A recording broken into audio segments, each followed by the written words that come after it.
Hello, my name is Livy, and this is my brother Winston. Hi. So, I identify as queer, And I would identify as queer too. and we just want to discuss a little bit about our experiences with religion because I think we could say that we've both gone through different spiritual journeys, especially in reconciling that with our LGBT identities. So, to give you a little bit of my experience in a faith context, I went to a Jesuit Catholic university.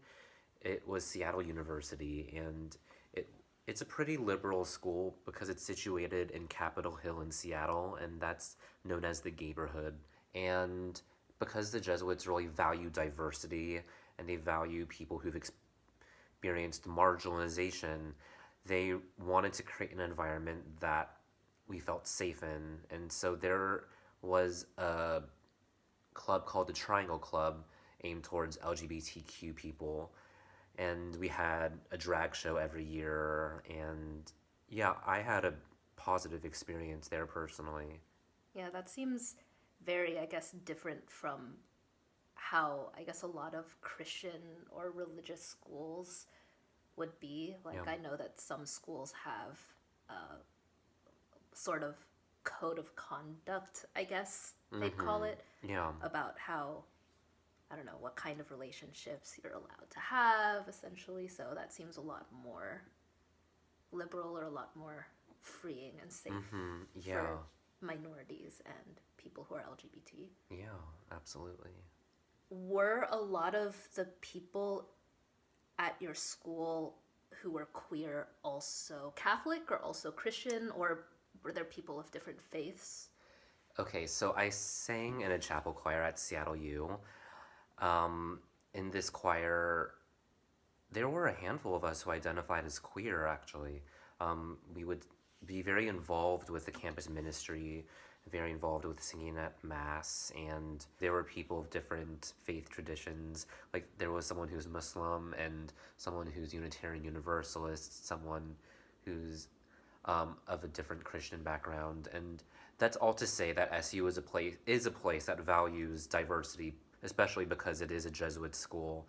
And that just shows that, it's even with the religious context, it's still possible to really affirm people of different sexualities, and you don't have to lose your faith. I guess my views about the LGBT community and specifically how it interacts with my faith has definitely changed a lot over time. In middle school and debate class, I had made this speech that was affirming LGBT people and in support of gay marriage being legalized. And I thought I'd done really well on the speech, and I was really proud of myself for it. But then after coming home and telling our mom about this speech, she basically said that, well, you really shouldn't be in support of gay marriage because the Catholic Church is against it. I essentially pretty much took that at face value for a while until a couple years later, and one of my friends actually got me thinking, and not in these exact words, but the way that I took this question that she asked was, do you think, like, regardless of what your faith says, what do you think? What do you think God thinks about gay people? And do you think he really cares if gay people are getting married? And after reflecting on that in my own heart, I thought no, and from then it sort of just opened my eyes and started me in my journey in terms of trying to get to truth and becoming more of a critical thinker about what my beliefs are, and instead of taking things at face value, just really trying to examine my own moral compass and figuring out what I believe. The intersection of a queer identity and spirituality is just so fascinating, multifaceted. There's even queer theology too, which I think is worth looking into for anyone watching. There's a poem by someone named Polly Murray. She was friends with Eleanor Roosevelt, very underrated activist, in my opinion. She in her life, she was a lawyer, and she had also became an Episcopal priest, one of the first women Episcopal priests. And there's a college at Yale named after her. She was a poet as well. This is a poem from her book Dark Testament. It's verse 8. And perhaps we will put it in the We can bio. link it Yeah. in the description. Yeah. So here it is. Hope is a crushed stalk between clenched fingers. Hope is a bird's wing broken by a stone. Hope is a word in a tuneless ditty, a word whispered with the wind, a dream of 40 acres and a mule, a cabin of one's own and a moment to rest, a name and place for one's children and children's children at last.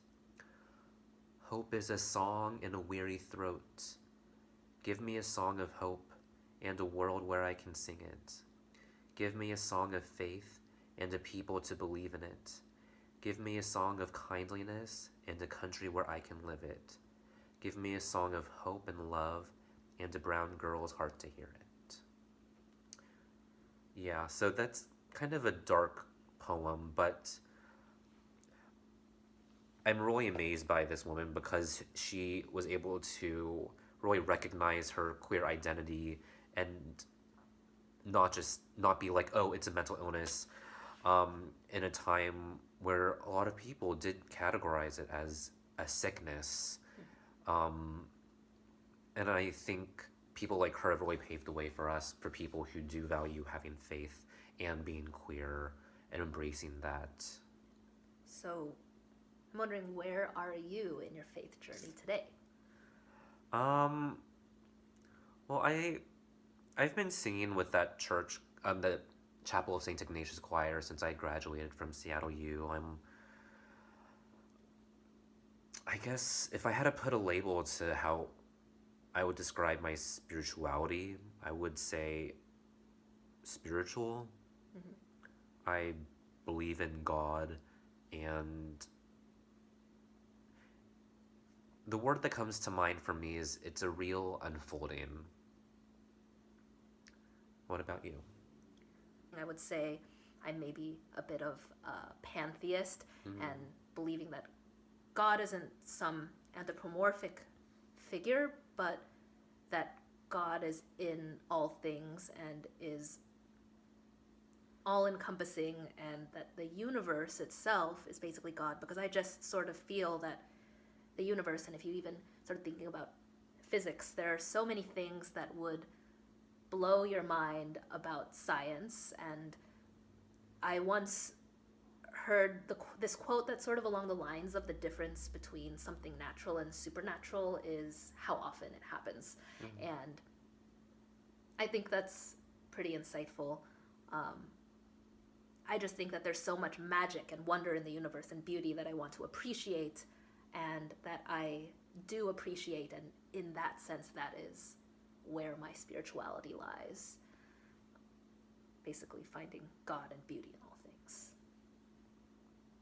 Thank you for watching. Yeah, thank you for watching. Yeah. Comment with any thoughts you have. Any questions? Yeah, for sure. And this is really just the tip of the iceberg, I think, for a topic like this. Yeah, for sure. Bye!